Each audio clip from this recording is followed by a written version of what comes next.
give some sort of special knowledge on how to write speech. Speech कैसे लिखें? Generally when there is Independence Day, Republic Day और Others Day are celebrated in school.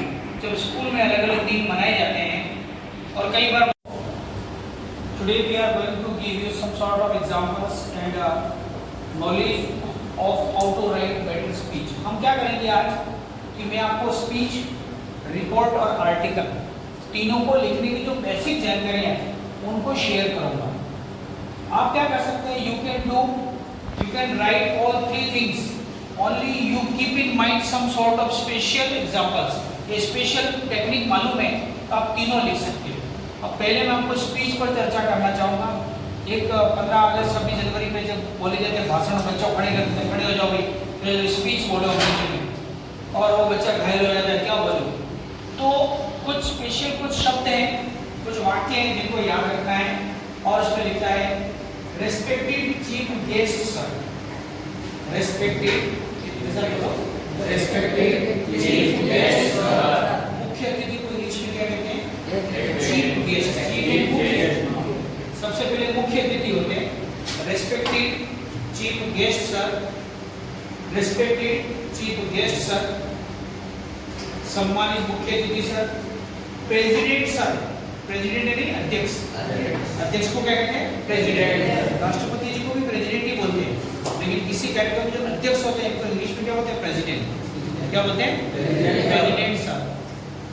Respected chief guest sir, president sir. अब आप देखो इनके पहले पहले से कैपिटल है, क्योंकि ये जो डिग्निटरी होती है, डिग्निटरी का मतलब विशेष जो व्यक्ति होते हैं, हाई प्रोफाइल व्यक्ति होते हैं, जो रिस्पेक्टेड होते हैं, उनके फर्स्ट लेटर कैसे होते हैं? कैपिटल। तो यहाँ पर चीफ गेस्ट डिग्निटरी है, डिग्निटरी यानी मेन व्यक्ति। Chief president sir, respected chief guest sir, president sir. Principal sir, विद्यालय के सबसे बड़े प्रधान कौन होते हैं? Principal sir. तो प्रिंसिपल सर की पी में आप देखो पी कैपिटल है और स्पेलिंग में देख लो ए एल। अगर आपने एल ई लिख दिया तो सिद्धांत हो जाएगा। स्पेलिंग में भी क्या है? There are two type of principal. तो प्रिंसिपल सर। अगर मैडम है तो आप यहाँ पर मैडम है तो आप यहाँ पर मैम कर दोगे। अगर मैडम है तो आप यहाँ पर माम ऐसे लिख दोगे। माम में कैसे लिखते हैं? एम डबल ए एम और बीच में ऊपर की तरफ एक कॉमा लगा हुआ है, इसको एपोस्ट्रोफी बोलते हैं। क्या बोलते हैं? एपोस्ट्रोफी। माम। रेस्पेक्टेड सर, माम। ऑनरेबल टीचर्स, सम्मानित मेरे शिक्षकों। एंड पेरेंट्स, जितने शिक्षक सम्मानित थे उतने सम्मानित कौन है? आपके पेरेंट्स हैं। You should give the respect also to parents also. Parents को भी हमको रिस्पेक्ट देना है, क्योंकि उनके बल पे तो यहाँ पे हमें है ना। तो टीचर्स कॉमा सिस्टर्स जो विद्यालय में बोलते हैं, तो हमारे शुरू से भारत संस्कृति का देश है, हम संस्कारवान लोग हैं। हम हमेशा कोई भी मैटर बोलते हैं तो ब्रदर्स एंड सिस्टर्स ही बोलते हैं हम लोग, है ना। तो आपको लिखना है माय ब्रदर्स एंड सिस्टर्स। यहाँ तक हो गया, मूल बात हो गई, मेरे भाइयों बहनों। आगे आई एम के बाद आप अपना नाम बोलेंगे। आई एम आपका नाम बोलेंगे, मेरा नाम ये है, आई एम मैं ये हूँ, ठीक है। I am the student of standard 11, मैं कक्षा 11वीं का विद्यार्थी हूँ। I am the student of standard 11, standard यानी कक्षा। I am the student of standard 11, मैं कक्षा 11वीं का विद्यार्थी हूँ। आई वांट टू डिलीवर, कोई भी भाषण इत्यादि जब दिए जाते हैं क्या शब्द आता है? डिलीवर। क्या आता है? Deliver. I want to deliver a speech, मैं क्या देना चाहता हूँ? एक स्पीच देना चाहता हूँ। क्या? स्पीच यानी भाषण, एलोक्वेंट, है ना। स्पीच देना चाहता हूँ ऑन द टॉपिक ये मेरा टॉपिक रहेगा। यहाँ पर क्या नाम आ जाएगा? टॉपिक का नाम। जो भी टॉपिक दिया वो नाम यहाँ लिखेंगे। And you must aware that when you write a topic there must be capital letter in the beginning. जब भी कोई टॉपिक का नाम हो, किसी डिग्निटरी का नाम हो, कोई स्थान का नाम हो, है ना, you have to give capital letter. ये ध्यान विशेष रूप से ध्यान रखें, इसका स्पेशलाइजेशन है। द टॉपिक नाम लिख दिया, उसको डबल इन्वर्टेड कॉमा या सिंगल इन्वर्टेड कॉमा में लिखे, ताकि वो ये अलग से दिखे भाई। दूल्हे को घोड़े पे क्यों बिठाते हैं? अलग से दिखे, नहीं तो पता नहीं चलेंगे दूल्हे ने किसके गले में माला डाल दिया, लड़ाई हो जाएगा, है ना। तो तो दूल्हा लगे भाई दूल्हा है, क्योंकि अभी सब एक दूल्हे जैसे दिखते होते हैं, सब बाल काले करा के ना माँ करा के ऐसे दिखते हैं, एवरीबॉडी दूल्हा है। तो to some extent differentiate must be there, the topic must be different, तो जो टॉपिक है वो डिफरेंट होना चाहिए। प्लीज लिसन मी केयरफुली, कृपया मुझे सावधानी पूर्वक सुने, ये मेरा टॉपिक है, मुझे सुने। इसके बाद क्या करोगे, जो आपको टॉपिक दिया उस पर आपको बोलना शुरू करना है। अब आपको क्या करना होगा, when you write an article, when you write an article, when you write an article, जब आप आर्टिकल लिखते हैं तो आपको ये भाषा नहीं लिखनी।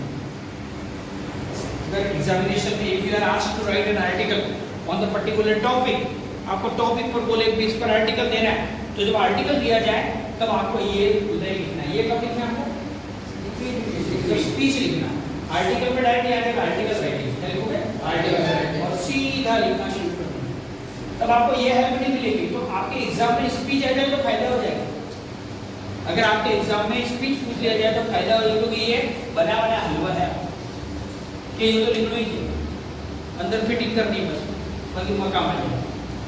But when you write A report, जब आप रिपोर्ट लिखें तो रिपोर्ट में भी ये काम में नहीं आएगा। अब रिपोर्ट में क्या होता है उस पर हम चर्चा करते हैं। We are going to learn about speech, then we learned about article. Now it's the third part is called report writing. कौन सा writing है? Report writing. When we write a report, you have to write first of all its heading. Generally, report writings heading are in passive voice. Generally, report writings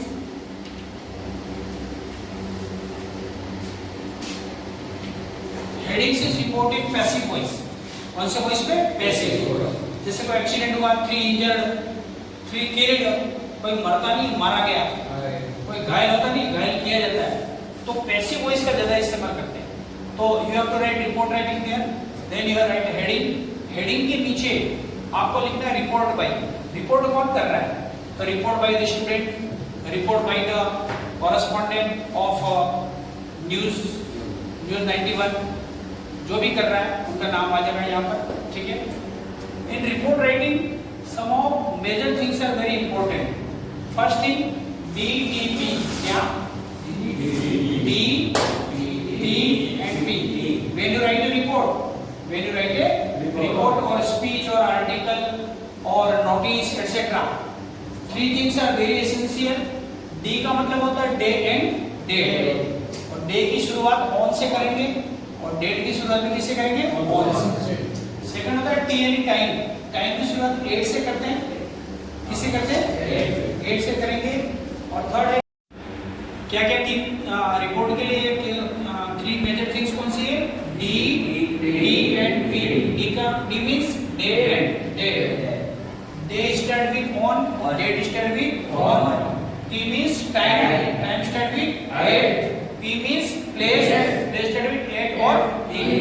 confirm हो गया। अब आपको ध्यान रखें, report writing news like होती है, news लिखते हैं ऐसे। आपने देखो अखबार की न्यूज पढ़ते हैं, न्यूज लाइक होती है। सेकंड थिंग फैक्ट इंफॉर्मेशन होती है, वास्तविक न्यूज ही होती है, इसमें गलत न्यूज लिख सकते नहीं है। तो बीच ऑफ द डाटा जिसके डेटा जो दिए जाते हैं वो हमेशा क्या होते हैं? एकदम सटीक होते हैं, सही होते हैं। अगर आपको कोई सुनो when you want to write 2 times या 2 dates या 2 places लिखना है, तो आपको from और to का इस्तेमाल करना है। इसका इस्तेमाल करना है from और to का। जैसे 9 से 11, from 9 to 11। अगर आपको लगे Mumbai to Goa, from Mumbai to Goa. 2 date लिखनी है, from 26 जनवरी to 28 जनवरी। तो when you write 2 dates, 2 times, 2 places, तो आपको किसका प्रयोग करना है? from और to का।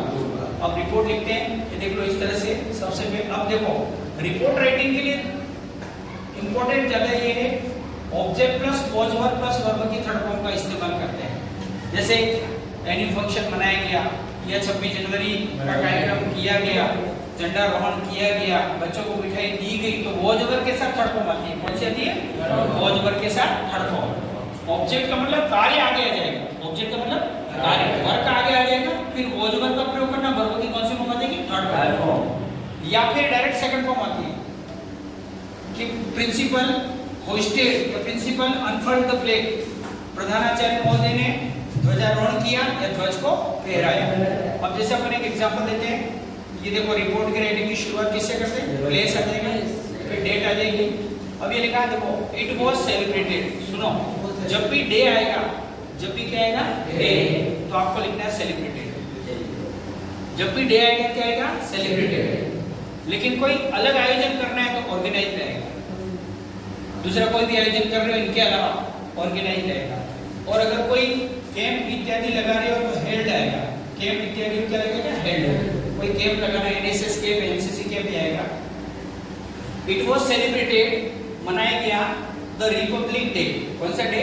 Republic day. In G triple S Debari.